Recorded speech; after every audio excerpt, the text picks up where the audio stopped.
오늘의 큐티 말씀은 다니엘 9장 1절부터 19절입니다. 제목 하나님 여호와께 죄를 고백하다. 먼저 앞뒤 문맥을 살펴보겠습니다. 다니엘이 두 번째로 보았던 환상은 벨사살 왕이 왕으로 즉위한 지 3년째 되는 해였습니다. 다니엘은 그 환상의 뜻을 알려고 애썼는데 하나님께서 천사 가브리엘을 보내셔서 자세하게 설명하게 하셨습니다. 하나님은 모든 역사의 주관자이시며 지나온 역사뿐만 아니라 앞으로 내가 살아갈 모든 삶의 역사 가운데 함께 하십니다.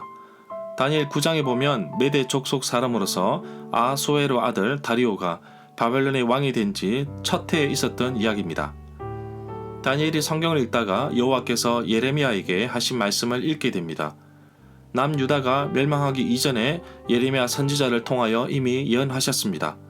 그리고 예루살렘 멸망뿐만 아니라 회복까지 말씀하셨습니다. 다니엘은 여호와 하나님께 죄를 고백하는데 마치 공동체의 죄를 자신의 죄로 동일시하면서 하나님 앞에 이스라엘의 죄를 고백하고 있습니다. 하나님은 언제나 이스라엘 백성들을 사랑하시고 돌보셨지만 이스라엘은 하나님께 충성하지 않았습니다. 하나님은 계속해서 선지자들을 보내셔서 이스라엘 백성들을 경고를 하셨지만 백성들은 외면하였습니다. 다니엘은 주님의 자비로우심으로 내려진 큰 재앙으로부터 용서해 주실 것을 말씀하고 있습니다.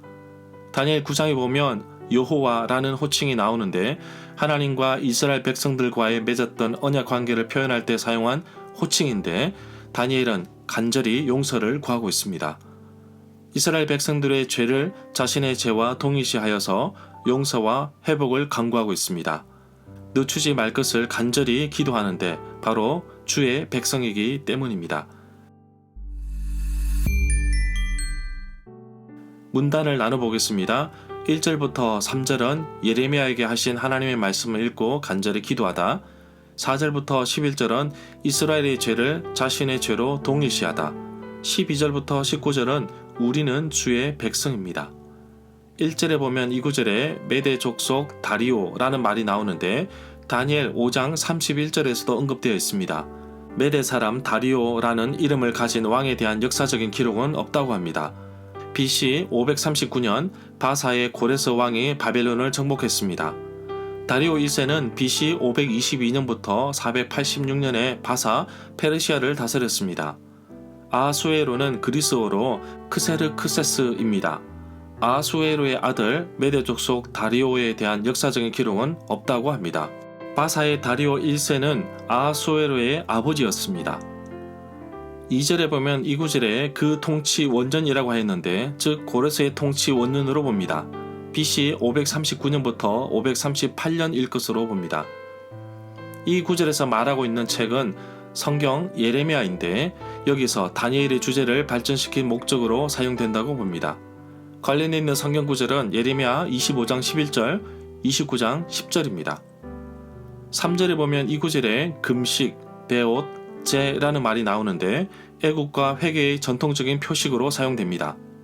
관련돼 있는 성경 구절은 창세기 37장 34절, 사무엘하 13장 19절입니다.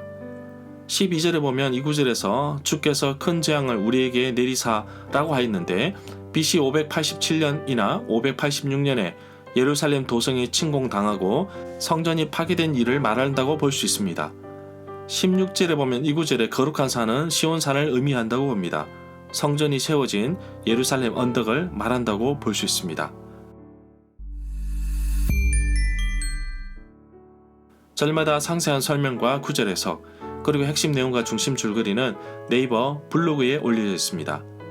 내게 주시는 교훈입니다. 다니엘이 성경을 읽다가 하나님께서 예레미야 선지자에게 하셨던 말씀을 읽게 됩니다. 이미 바벨론의 포로로 끌려오기 전에 남유다의 멸망에 대해서 예언하셨고 또 회복에 대해서도 말씀하고 계십니다. 다리오 왕이 바벨론에 즉위한 지 첫 해가 되는 일이니 시간상으로 볼 때 남유다가 멸망한 지도 67년이라는 시간이 흘렀습니다. 다니엘 역시 바벨론의 포로로 끌려온 지 꽤 긴 시간이 흘렀습니다.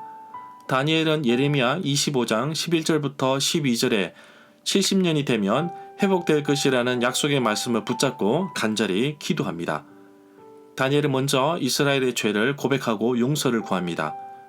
다니엘의 기도의 특이점은 이스라엘의 공동체의 죄를 자신의 죄로 동일시하여서 하나님의 자비로우심으로 용서를 구하고 있습니다. 하나님은 약속하신 것을 반드시 지키시는 분이십니다. 약속대로 이스라엘을 회복시키셨습니다. 이스라엘 백성들을 살리시기 위하여 이스라엘 땅을 버리셨는데 이제 고국으로 돌아오게 하여서 새롭게 회복시키십니다.